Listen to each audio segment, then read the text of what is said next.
To be or not to be? No, just kidding, we're doing 2C. 2C is looking at alkaloids. For our alkaloids, we're just gonna use tannic acid. We have a 5% tannic acid solution. We're gonna add it to 3 test tubes. We're gonna see how it reacts with water.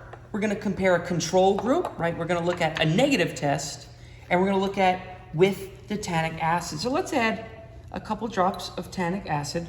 It's gonna be 5 drops, but I add a little more for fun.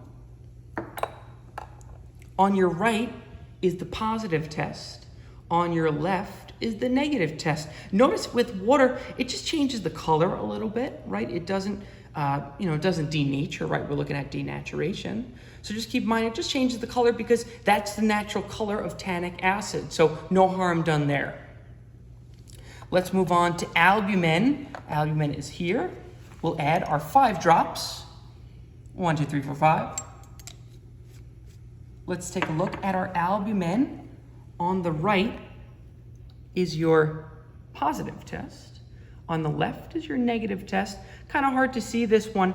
If you look at the one on the right, you can see a little bit more milky solid towards the top. So keep that in mind. Maybe it has denatured if it changed color and form. Last is casein, 5 drops. Boom. Oh yeah, look at the one on the right. Totally a different color. The one on the left is without the tannic acid. On the right, with the tannic acid, you could clearly see it has turned a nice dark brownish color. Remember, darker than the water. Let's take a look at that for a second.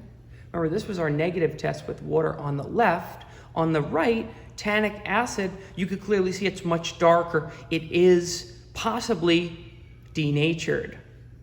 All right, that's the end of denaturation. I'll see you in part 3.